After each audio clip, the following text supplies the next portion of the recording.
आजभोलि पीसीओडी को केस अस्पतालमा धेरै आइरहेको छ। आजको भिडियोमा जानौँ पीसीओडी भनेको के हो र यसको ट्रिटमेन्टको लागि हामीले के गर्नुपर्छ। पीसीओडी भनेको पोलिसिस्टिक ओभेरियन डिजिज भनेर चिन्छौँ। यो भन्नुको पोलिसिस्टिक मतलब मल्टिपल सिस्ट केमा आउँछ, एगमा, फिमेलको महिलाको अन्डामा मल्टिपल सिस्ट आउनु कन्डिसनलाई नै हामी पीसीओडी भनेर भन्छौँ। सिस्टहरू फर्मेसन हुनुको कारण भनेको हर्मोनल इम्ब्यालेन्सले गर्दा हो। हर्मोन भनेपछि तपाईँले बुझ्नु नै भएको होला कि म इस्ट्रोजेन र प्रोजेस्टेरोनको कुरा गर्दैछु भनेर। यो रोगमा के हुन्छ भन्दाखेरि फिमेलमा पनि मेलमा पाउने हर्मोन्सहरू पाउँछ, त्यो भनेको एन्ड्रोजेन हो। अनि यो एन्ड्रोजेन बनाउने भनेको फिमेलमा भएको एगले, जो भनेको फिमेलको अन्डाले प्लस एड्रिनल ग्ल्यान्डले हो। यी हर्मोनहरू खासमा त मेलमा पाउनु पर्ने हो, तर फिमेलमा पनि यो हर्मोनको लेभल चाहिँ एउटा हुन्छ पाउने। तर पीसीओडीको केसमा यो हर्मोनको लेभल चाहिँ बढेर जान्छ, जस कारणले यो समस्या देखिने पर्छ। यो पीसीओडी नै हो भनेर हामीले कसरी छुट्याउने त?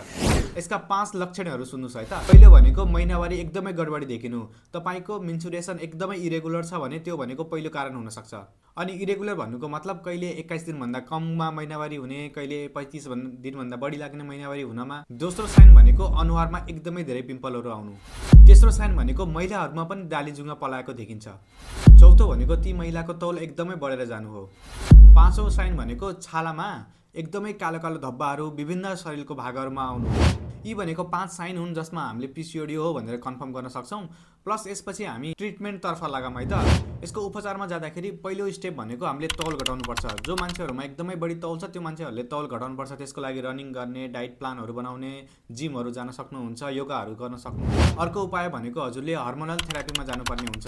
यो भनेको तपाईँले डक्टरको प्रिस्क्रिप्सन अनुसार ओरल कन्ट्रासेप्टिभ पिल्सहरू खानुपर्ने हुन्छ, जसले गर्दा तपाईँको मेन्सुरेसनहरू रेगुलर हुन्छ, तपाईँको पिम्पल्सहरू घटेर जान्छ। अर्को कुरा भनेको जो मान्छेमा पीसीओडी भएको छ ती मान्छेहरूमा इन्फर्टिलिटी अथवा फर्टिलिटी कम भएको देखिएको छ।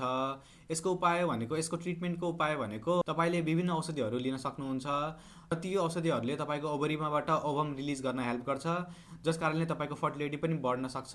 अन्त्यमा हामीले बुझ्नुपर्ने कुरा यो हो कि पीसीओडी भनेको ट्रिटेबल रोग हो, जसलाई हामी ट्रिट गर्न सक्छौँ। यसको लागि तपाईँले नबिर्सेर आफ्नो तौल घटाउनमा ध्यान दिनु पर्यो पहिलो। अनि दोस्रो कुरा भनेको तपाईँले औषधि खान चाहिँ नियमित रूपमा औषधि खानु पर्यो। औषधि प्रिस्क्राइब गरेको डेज अनुसार कतिखेर भन्नुभएको छ त्यो औषधि टाइममा खानु पर्यो, तौल घटाउनु पर्यो। यति गरेपछि तपाईँले पीसीओडीको समस्याबाट समाधान गर्न सकिन्छ। हस्त नमस्ते।